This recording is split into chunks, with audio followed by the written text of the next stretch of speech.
Olá, seja bem-vindo ao programa Professor Merino Responde. Eu sou advogado, professor de Direito e estou aqui sempre com um tema importante para levar informação para a sociedade. Hoje nós vamos entrevistar uma advogada criminalista que trabalha em Canoas e tem um escritório no bairro Guajuviras e atende muitos clientes dessa área criminal. E aí nós vamos trazer aqui para vocês as informações sobre quais os direitos, como é que você pode se defender do processo criminal. Inclusive tem casos até de pessoas que são condenadas e são presas e não fizeram nada, injustamente, não é? Então nós precisamos saber de um advogado quais os caminhos de defesa, né? E eu vou começar perguntando para a doutora Tatiana. Seja bem-vinda, doutora Tatiana. Parabéns pelo seu trabalho. E eu vou começar perguntando assim, quais são os tipos de casos que você mais atende no seu escritório? Que tipos de crimes, assim, de clientes que lhe procuram? Obrigada, Merino, pela oportunidade, parabéns pelo programa. Então, os crimes que eu mais atuo no escritório, eles são os crimes de tráfico de drogas e também Maria da Penha. Infelizmente, a gente tem uma grande demanda também nos crimes de Maria da Penha, e eu digo que, no tráfico de drogas, enfim, eu atuo na defesa e pronto, mas na Maria da Penha, eu como mulher, eu digo que eu atuo um pouco como psicóloga do preso, do réu, e digo, olha, não faz mais, não chega perto, ela quer terminar, então tu tem que aceitar, e assim, eu sempre digo para ele, ó, se acontecer de novo, não me chama, tô te ajudando agora, mas não me chama depois. Eu acho que é uma maneira que a gente tem de repente, eliminar um pouquinho essa nébula aí da violência doméstica, né? Então o advogado também dá uma orientação para o cliente, né? Sim. Eu queria saber também, doutora, assim, quais são os crimes mais graves que a doutora já fez defesa na sua atuação como advogada criminalista? Olha, tiveram alguns, Miriam, alguns. Homicídio, roubo. Eu digo que eu não classifico os crimes como mais graves, mas sim os mais difíceis de defesa. Porque para o advogado criminalista, o que é mais difícil é a gente fazer uma prova contrária. Hoje, por exemplo, a gente está aqui tendo essa conversa e nesse horário, nesse dia, daqui a 2 meses, tu vai lembrar que a gente esteve aqui nesse dia, nesse horário. Tem muitos réus, muitas pessoas que são incluídas nos processos criminais por conta da cor da pele. E fazer a prova negativa, o que tu estava fazendo no dia 25 de fevereiro de 2000, não sabe? Então a gente tem essa dificuldade de fazer a prova negativa, de ir atrás de informação e tudo mais. Mas assim, o trabalho do advogado criminalista, ele é muito importante, principalmente quando a pessoa ela não tem, não participou do delito e tudo mais. A gente consegue fazer um trabalho muito bom.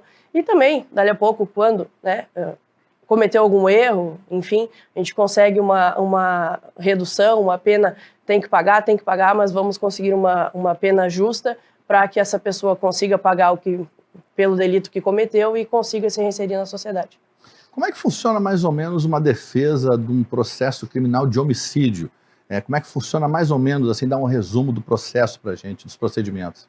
O homicídio, ele tem um procedimento à parte, são separados em 2 partes. Ele tem um procedimento até a decisão de pronúncia, onde ela decide se a pessoa vai a júri ou não, e aí, posterior, se existiu uma decisão de pronúncia, cabe recurso e tudo mais, mas se confirma aquela decisão, aí passa todo o processo de novo para o procedimento do júri, em audiência, com plenário, com jurados e tudo mais. Então, é um procedimento diferente, por exemplo, do crime de tráfico de drogas. Crime de tráfico de drogas, normalmente ele nasce através de uma prisão em flagrante, onde a pessoa é presa ali com determinada quantidade de entorpecente e, posterior, ela passa ali, arrola testemunhas de defesa e tal, marca uma audiência. É um processo que anda, teoricamente, né, se tem um advogado trabalhando, muito mais rápido do que um processo de homicídio, um processo de crime contra a vida. Doutora, uma coisa que eu queria perguntar, que é muito falado pela sociedade, uma pequena quantidade, por exemplo, de maconha, um cigarro de maconha, isso dá prisão? Qual é a consequência disso? Daquela pessoa, não estou dizendo o traficante, eu estou dizendo o consumidor, né? Então ele está fumando maconha, é preso lá com um cigarro, né? Qual é a consequência disso? O certo, existe, sabe, né? No direito a gente tem o que a legislação prevê e o que a gente vê na prática.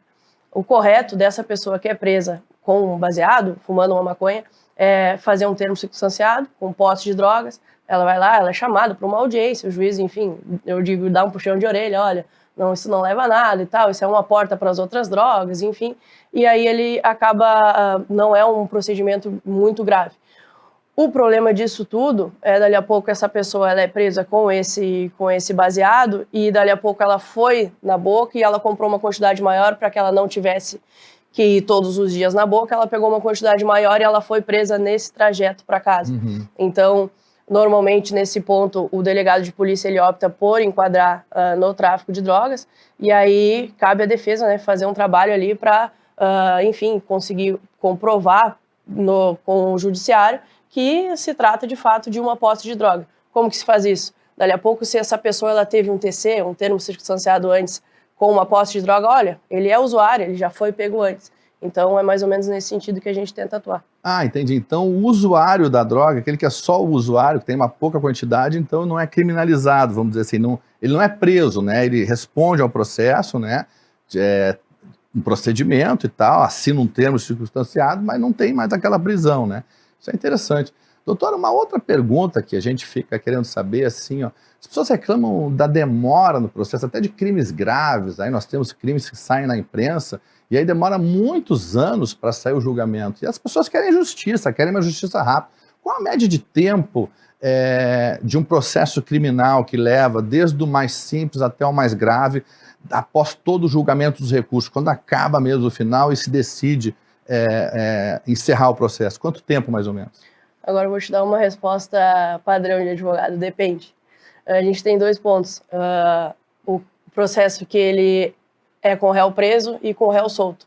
O réu preso, digo assim, os meus processos normalmente, em torno de 6 meses. Por quê? Porque a gente está ali, a gente está atuando no processo, a gente quer que o processo ele resolva rápido. Por quê? Porque aquela pessoa está presa. E o quanto antes ela tiver uma sentença, dali a pouco ela vai ter uma sentença em um semiaberto, num regime menos gravoso do que o fechado, que é o que ela está atualmente. Então, a defesa ela tenta fazer com que o processo ele ande muito mais rápido. O processo, a gente tem ali um prazo de 10 dias, por exemplo, para abrir uma intimação, para depois correr um prazo de 5. A gente já cumpre aquele prazo lá no início, não espera passar ali os 15. Então, isso no réu preso. Então, em torno de 6 meses com o advogado atuando. Mas quando, cliente meu, réu solto, gente, último dia do prazo, vamos ganhar tempo. Por quê? Porque a gente tem também como trabalhar num recurso, numa prescrição. Então, quanto mais tempo a gente levar, melhor. Então, vai muito da estratégia da defesa. E quanto tempo leva mais ou menos isso para acabar o processo transitar em julgado até o final? Uma média, mais ou menos, dos crimes mais graves. De um réu solto, por exemplo, sei lá, um estupro, réu solto. Um homicídio, um pode jogar, por exemplo, estupro. De 3 a 5 anos. De 3 a 5 anos. E o crime de estupro, qual é a pena para o crime de estupro? É uma pena muito alta. E, sinceramente, eu não atuo nesse tipo penal. Não consigo, é uma restrição minha que eu tenho desde que eu iniciei na área criminal. Eu não atuo na defesa desse tipo de crime, a não ser que existem alguns casos excepcionais no escritório que, de fato, eu entendo, eu consegui conversar com a pessoa e eu senti clareza no que ela me disse e, de fato, eu vou provar a inocência dessas pessoas. Sim, que a pessoa às vezes pode estar sendo acusada injustamente, às vezes acontece muito. Gente, até que pessoas são presas, ficam anos presas na cadeia, e aí quando vê o sujeito está lá, ficou 5, 10 anos e ele era inocente, né? Estraga a vida dele, estraga a vida social, estraga tudo e ele é inocente, às vezes acontece isso. Uma outra coisa, doutora, que nós queremos saber, que é bem importante, é a questão assim, ó, fui preso, por exemplo, né? Foi preso em flagrante ou algum tipo de prisão. Quais são as medidas que eu posso fazer para responder esse crime de liberdade? Até porque, por exemplo, se eu for inocente, é uma injustiça eu estar preso respondendo por um crime. Então, quais as medidas que o advogado pode tomar quando você é preso, né, para você poder responder esse crime em liberdade? Existem alguns requisitos, menino, que possuir residência fixa, trabalho lícito. O advogado ele tem que comprovar no processo que tu não vai te furtar do processo, que tu vai participar das audiências, e, que tu, enfim, que tu é uma pessoa de boa índole, que independente se tu fez ou tu não fez o crime, que tu tem um trabalho fixo, que tu não vive da criminalidade. O advogado criminalista, ele busca trazer isso para o processo para convencer o juiz de que tu pode responder o processo em liberdade. Acontece, muitas vezes, da pessoa dali a pouco, foi presa ali com uma determinada quantidade de droga num dia, e no outro dia, 2 meses depois, ela foi presa de novo. Lá atrás, ela ganhou o direito de responder em liberdade. Esse juiz que vai analisar a segunda prisão dela vai olhar e vai dizer, olha, eu soltei, e aí ela já está delinquindo de novo, por mais que não tenha uma sentença. Então, existe uma coisa chamada garantia da ordem pública, que significa dizer que vamos garantir a ordem e vamos tirar essa pessoa, porque se a gente deixar ela na rua, ela vai continuar cometendo delitos e tudo mais. Então, esse é um ponto em que, normalmente, a prisão preventiva, né, ela toma o processo. Mas, no mais, se a pessoa ela tem residência fixa, tem um emprego lícito, enfim, está sendo acusada de alguma coisa. É primário, às vezes. É primário. Primário e não possuir antecedentes policiais, não tem nenhuma anotação. Porque dali a pouco a pessoa pode responder algum outro processo em liberdade e já macula um pouco, o juiz já olha diferente. Não, tu responde 2, tu responde 3 processos, peraí, vamos te prender para que tu não passe a responder um 4º e um 5º. Mas é mais ou menos nesse sentido. Então, dependendo do caso, cabe, né, uma liberdade para responder o processo em liberdade, dependendo das condições da pessoa, dependendo dos antecedentes da pessoa, dependendo se é primário, se tem emprego, a questão, tudo influencia na liberdade do juiz. Muito bom, muito interessante. Vamos encerrando aqui hoje o nosso programa. Espero ter tirado as dúvidas da sociedade com relação às questões criminais, que são bem importantes, porque nós temos 2 lados aqui, né? Nós temos pessoas que realmente são culpadas, mas que podem não ser tão culpadas do que estão sendo acusadas. Então, elas têm direito à defesa, pelo menos para ter uma pena reduzida, não é? Quando ela comete algum erro, mas não teve aquela intenção, né? Às vezes o crime não é com vontade, não é doloso, não é? Ele não teve aquela intenção. Então, isso tudo tem que ser avaliado, né? E pessoas inocentes que são presas que também têm direito à liberdade. Por isso que nós viemos trazer esse debate aqui à tona. Eu vou agradecer a presença da doutora Tatiana Lemos Nascente, advogada, que faz um trabalho muito grande aqui atendendo a população do Guajuviras.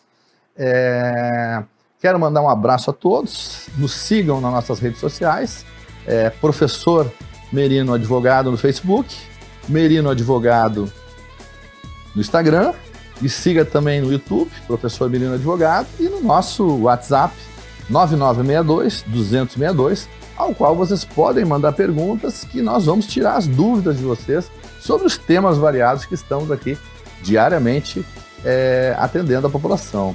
Muito obrigado, Tatiana. Obrigada, Merino. Agradeço a presença e um grande abraço do Merino. Até a próxima, todos os dias, aqui na Umbra TV, às 13h30, estaremos com vocês.